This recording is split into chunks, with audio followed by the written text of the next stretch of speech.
After the war, the Orokin had reached their victory, their transgressions cleansed, their sacrilege of the void and the derelict have brought order to the system. The Tenno and the Warframes became pillar of the empire, the forerunners headlining the orders of a new age, and for a moment, we were at peace. The Orokin celebrated this immense victory for its success over the sentients and them unlocking a new use for transference. Everyone across the system felt at peace because for once, the Orokin was at rest. Soon they began reconstruction, a goal to recreate what was lost and return the empire and the system to its glory days. But there was another horror looming in the laboratories of Lua. The science division of the Orokin were pushing further to unlock more powers and abilities from the Tenno. The children were put to further test and pushed to the limits of their abilities. But it was only a matter of time before this push turns into shove. It was only in that time that the Tennos retaliated. Out of this rejection to the Orokin experiments, the Tennos armed and killed several Orokin science officials, and in the process, accidentally armed Margulis. This action led to her loss of sight, but love, as we all know, looks not with the eyes but with the mind. It took time before the Orokin were able to defuse the situation, but by that time, the damage had already been done. The Archimedean Margulis is now blind, and the Orokin at this point witnessed the first wave of bloodshed. The immense powers of the Tennos scared the Honored Seventh, for they were really powerful, and for this, they ordered the execution of the Tenno. But because of the powers of the children of Zariman, the Orokin could not take arms against them. They will require a familiar face, a trusted individual, and due to the love and the trust that the children have for Margulis, the council ordered her to terminate the children. This was an order which Margulis rejected. To reject the will of the Seven is to dishonor the Seven. To dishonor the Seven is a crime of blasphemy. Blasphemy is a crime against the Empire. As a result of this disobedience, Margulis was executed.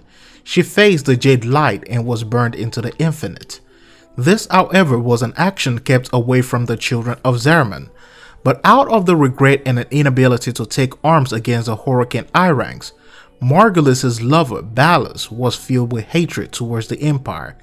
It couldn't take arms against his superiors, and for this, he needed an ally with the same sentiments as is. Ballas, through a secured line, communicated and contacted the sentient on how.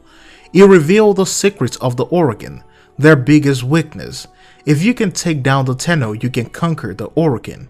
And to infiltrate the Orokin, the sentient must send the daughter, Nata, with the plans to destroy the Empire. Nata, with her sentient mimicry, was able to disguise herself till she reached the children and finally took form as Margulis.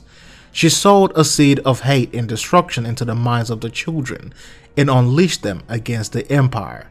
It was a great day, a day of honor to those who have fought gallantly in the hopes that the Empire might rise again.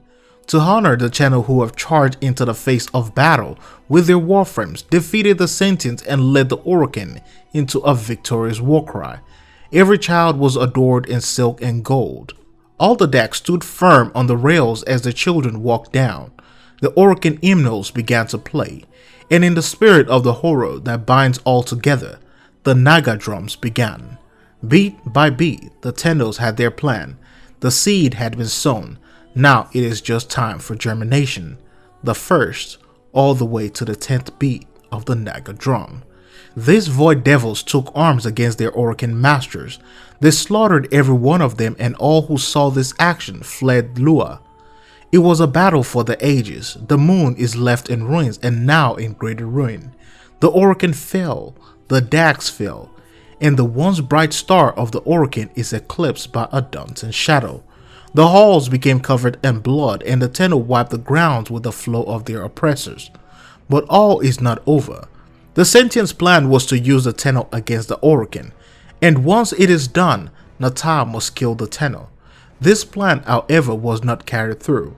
Out of the desire to have her own children, Nata, infected by Margulis' memories, showed compassion and hid the children of Zariman. She placed them into a cryosleep and pulled the moon into the void, a place she knew the sentients and Anhao would never visit. This is what was considered the gravest acts of betrayal in Warframe. However, it is only a matter of question to you guys out there. Is this the greatest act of betrayal, or are there others within the game? Thanks for watching this video, hope you guys enjoy it, and this concludes our series of the old war. Next, we will be talking about the new war and what we can expect in the future. But other than that, thanks for watching this, hope you enjoyed. I'll see you in the next one.